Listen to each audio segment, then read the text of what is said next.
नमस्कार, आपका बहुत स्वागत है टीवी 7 भारत में। मैं हूं आपके साथ ऋतिका आवाना। दोपहर के 2 बज रहे हैं। मैं हाजिर हूं आपके सामने बड़ी खबरों को लेकर। प्रधानमंत्री नरेंद्र मोदी 6 दिवसीय महत्वपूर्ण विदेश यात्रा पर रवाना हो गए हैं। इस दौरान वे फ्रांस और लिवोकिया का दौरा करेंगे। इस यात्रा को भारत की कूटनीतिक और रणनीतिक दृष्टि से बेहद अहम माना जा रहा है।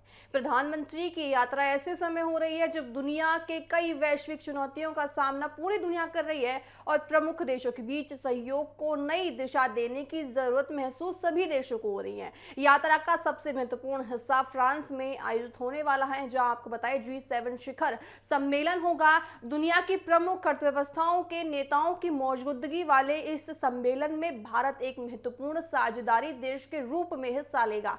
प्रधानमंत्री मोदी वैश्विक अर्थव्यवस्था, ऊर्जा सुरक्षा, तकनीक, जलवायु परिवर्तन, पूरी तरह से यहाँ पे अंतर्राष्ट्रीय सुरक्षा जैसे मुद्दों पर भारत का पक्ष रखता नजर आएगा।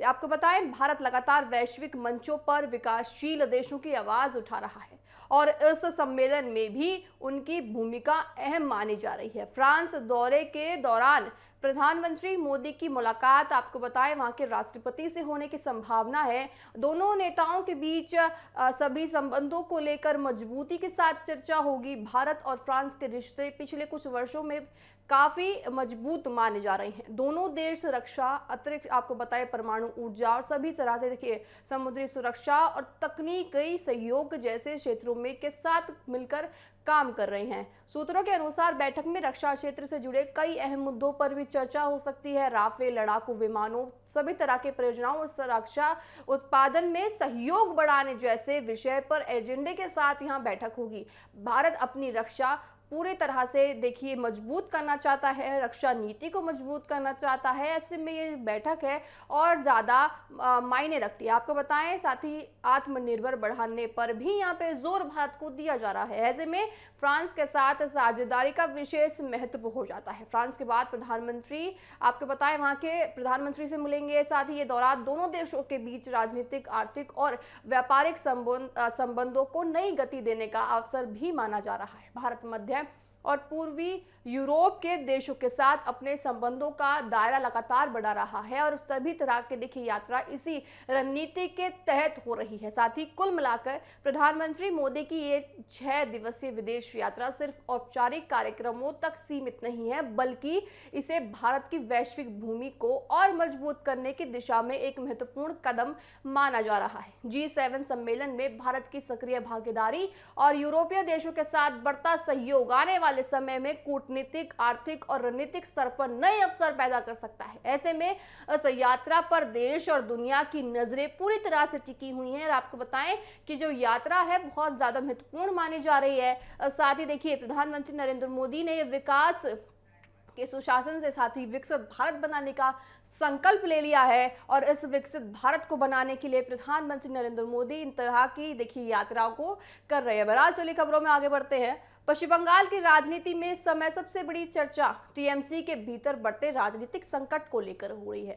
जिस पार्टी ने लंबे समय तक राज्य की राजनीति में मजबूत पकड़ बनाए रखी, आज वही पार्टी अंदरूनी खींचतान और बगावत की खबरों से घिरी नजर आ रही है। पार्टी के कई नेता और सांसद अब खुलकर नेतृत्व पर सवाल उठा रहे हैं, जैसे राजनीतिक माहौल और गर्म हो रहा है। बताया जा रहा है कि पार्टी के भीतर एक गुट सक्रिय हो चुका है जो खुद को आप असली टीएमसी बताने की तैयारी में है।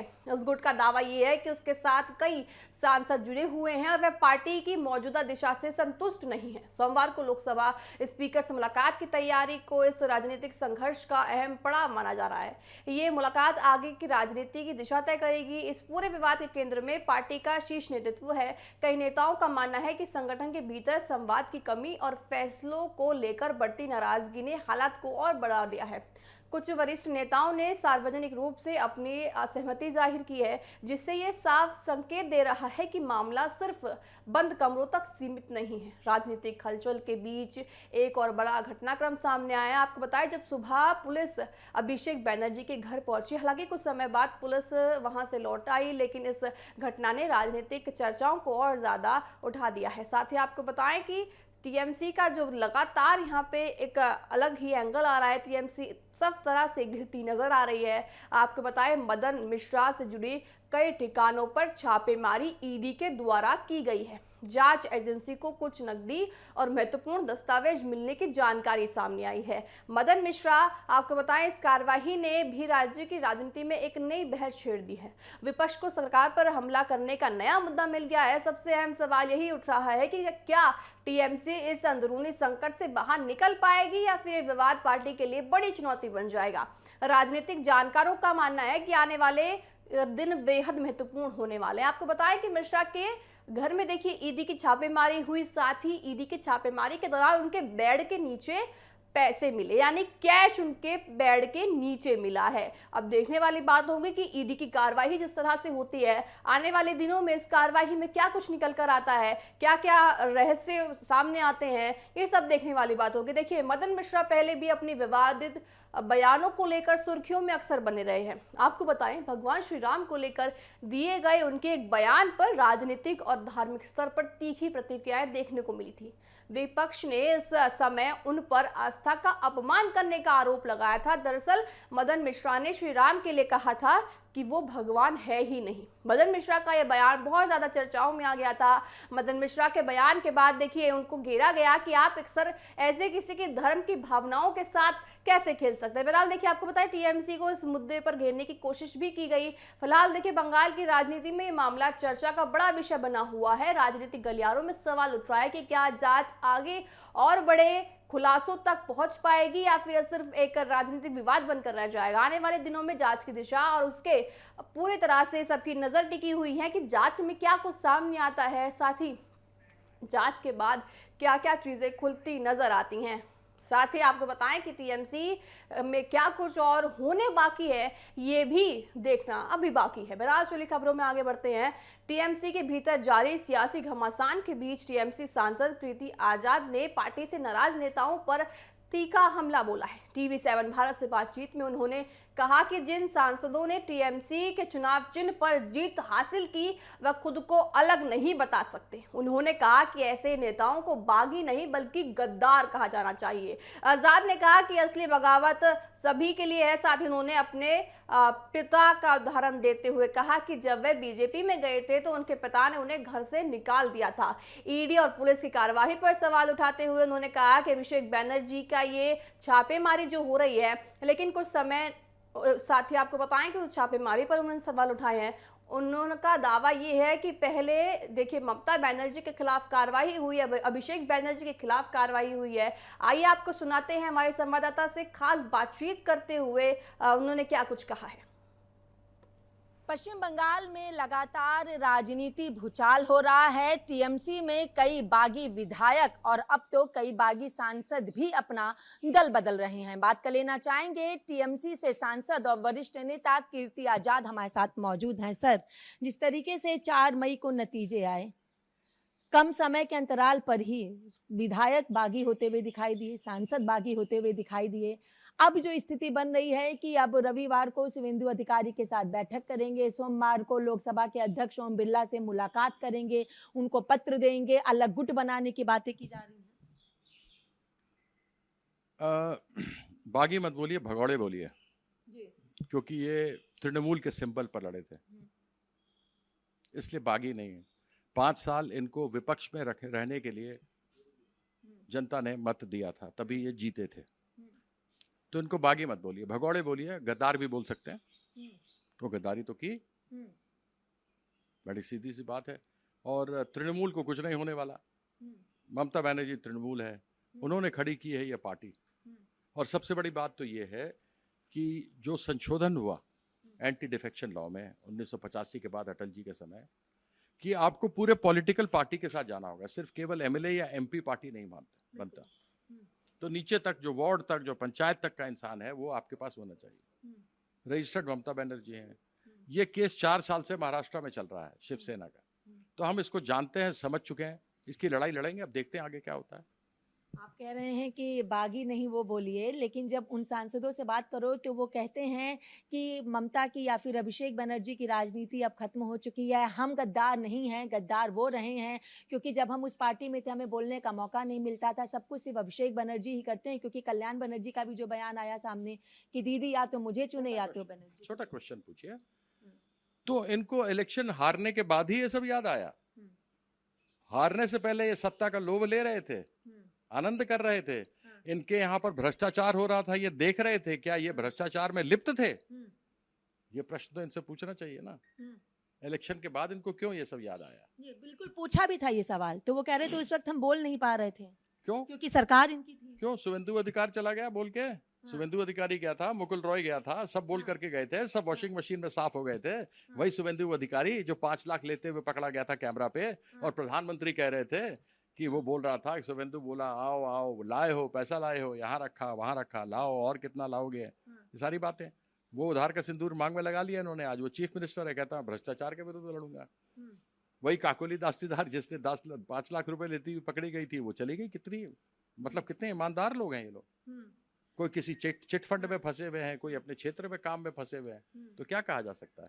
अभिषेक बनर्जी के यहाँ जिस तरीके से पहुंच रही है, ईसीआईडी पहुंच रही है, लोग पहुंच रहे हैं, छापेमारी की जा रही है, पूछताछ की जा रही है, कई घंटे उनको फिर से समन भेजा जा रहा है। वो सोच रहे हैं कुछ निकल जाए तो फंसा दें, एक चीटी भी निकल जाए तो फंसा दें।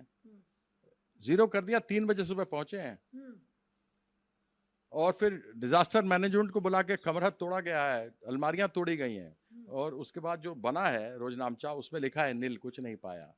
उसके पहले ममता दीदी के यहाँ कर दिया, छोड़ दिए। वो मुख्यमंत्री थी 3 बार, एक महिला थी दिल्ली में थी, उनके घर में चली गई सीडीआई, उन्होंने सीआईडी उन्होंने लिख करके दिया नील। तो मुझे ये लगता है कि कुछ खोजने की कोशिश की, नहीं मिला। 2 थे इनके काम कि कुछ मिल जाए। दूसरा कि जो लोग नहीं आ रहे हैं उनको बता दें कि तुम्हारे आकाओं के यहाँ रेड मार दिया तो तुम किस खेत की मूली हो। अच्छा, एक चीज समझना चाहूंगी, क्योंकि आप भी सांसद हैं सर, क्या ये जो बागी हो चुके हैं सांसद, ये अपना अलग गुट बना करके टीएमसी के नाम पे आगे चल सकते हैं? बागियों को बदनाम मत करिए, इनको बागी बोलकर, ये भगौड़े हैं, इसलिए बागियों को बदनाम मत कीजिए। एक अंतिम चीज, आप बागी तो मेरे पिताजी थे जो अंग्रेज के खिलाफ लड़े थे, पाँव में गोली खाई थी अंग्रेजों से लड़ते हुए, 6 बार जेल गए थे, 150 कोड़े खाए थे, अंग्रेज सरकार के बागी थे। और जब मैं बीजेपी में गया था तो मुझे घर से निकाल दिया था, उन्होंने कहा तुम मुखबिरों के साथ जा रहे हो, गेट आउट, गद्दारों के साथ जा रहे हो। तो मैं उनमें असूल में पला बढ़ा हूं कि बुरे वक्त में ही इंसान का चरित्र का पता लगता है। एक अंतिम चीज सर, आप कांग्रेस में भी रह चुके हैं, और जिस तरीके से टीएमसी और कांग्रेस के बीच में विलय की बातें लगातार सूत्रों से जानकारी मिल रही थी, आ रही थी, उसको लेके क्या कहेंगे? आपने पढ़ा नहीं, देखा नहीं, जाना नहीं कि कोई विलय नहीं होगा। साथ मिलकर चुनाव जरूर लड़ेंगे, लेकिन कोई विलय नहीं होगा। बहुत बहुत शुक्रिया। हमने बात की टीएमसी के सांसद कीर्ति आजाद से। वीडियो जर्नलिस्ट सौरभ के साथ में कंचन अरोड़ा, TV7 भारत, दिल्ली।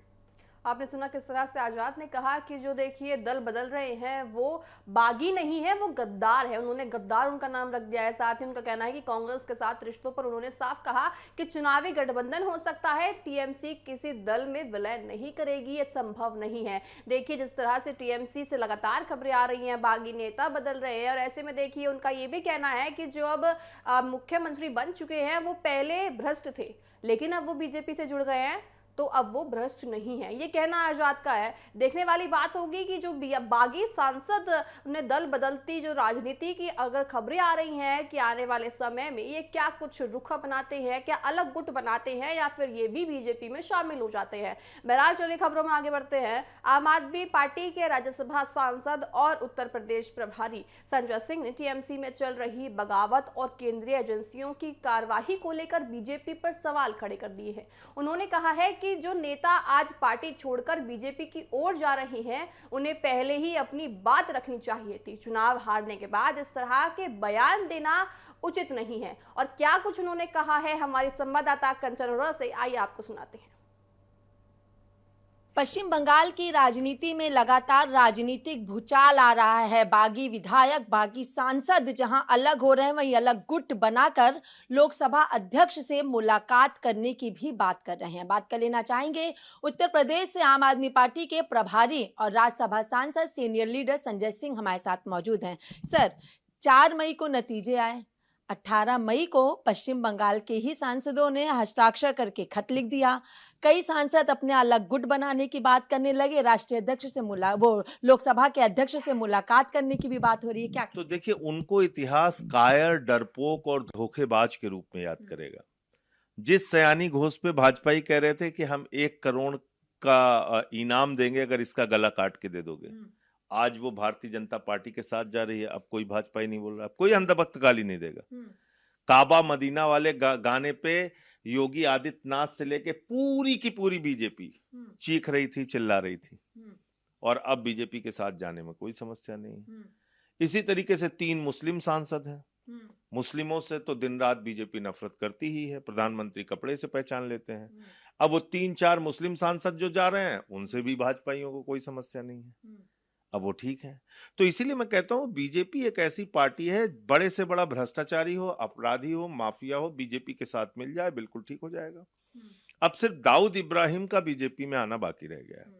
लेकिन ये जो सांसद जा रहे हैं, ये कह रहे हैं हमारे लिए राष्ट्र है, राष्ट्र हित के लिए हम जा रहे हैं। 4 मई के पहले नहीं याद आया था? कह रहे तब डर था क्योंकि 4 मई के पहले पाकिस्तान में रह रहे थे लोग। नहीं, कह रहे हैं कि तब हम बोल नहीं 4 मई के पहले ये लोग पाकिस्तान में रह रहे थे क्या? तब भी तो भारत राष्ट्र में ही रह रहे थे लोग, बंगाल में रह रहे थे। कहाँ रह रहे थे लोग? 4 मई के पहले भारत राष्ट्र याद नहीं आ रहा था, तब ये लोग पाकिस्तान के निवासी थे। हैं? अभिषेक बनर्जी के यहाँ लगातार छापेमारी हो रही है, और जो मेडिकल कॉलेज वाला केस था, चिंता नहीं करनी चाहिए। देखिए, ये सब होगा। अगर आप भाजपा से लड़ रहे हैं, छापेमारी होगी, जेल होगी, फर्जी मुकदमे होंगे, लाठियां चलेंगी, गोलियां चलेंगी, सब होगा। आपको तय करना है इस मुसीबत के वक्त में आपको किसके साथ खड़े होना है, कायरों के साथ या बहादुरों के साथ। भारतीय जनता पार्टी कायरों की फौज है जो पीछे से हमला करती है, वो पीछे से हमला कर रही है। आप उत्तर प्रदेश के प्रभारी हैं, और उत्तर प्रदेश देश का सबसे बड़ा सूबा है। SIR के माध्यम से नाम तो लोगों के कटते देखे हैं, लेकिन पूर्व केंद्रीय मंत्री और बीजेपी की सीनियर लीडर स्मृति ईरानी का ही नाम पंचायत चुनाव के लिए कट गया है। तो देखिए, ऊपर नीचे का झगड़ा चलता रहता है ये। तो बाबा जी से पूछिए कैसे कट गया। चलिए, बहुत बहुत शुक्रिया। ये थे हमारे साथ आम आदमी पार्टी के उत्तर प्रदेश के प्रभारी और राज्यसभा सांसद संजय सिंह। वीडियो जर्नलिस्ट सौरभ के साथ में कंचन अरोड़ा। आपने सुना किस तरह से संजय सिंह ने यहाँ पे बीजेपी को आड़े हाथों लिया है। उनका कहना है कि जो बीजेपी में अब जाते नजर आ रहे हैं वो राष्ट्रवादी हो जाते हैं, और उससे पहले वो राष्ट्रवादी नहीं कहलाते। उन्होंने कथित समय में जो लोग साथ खड़े हैं टीएमसी के, वही असली साथी हैं, ये भी संजय सिंह का कहना है। देखने वाली बात होगी कि जो टीएमसी के ऊपर तलवार लटक रही है, वो आने वाले दिनों में वो तलवार कब हटती है। बहरहाल मेरे साथ अभी के लिए इतना ही। आप देखते रहिए TV7 भारत। नमस्कार।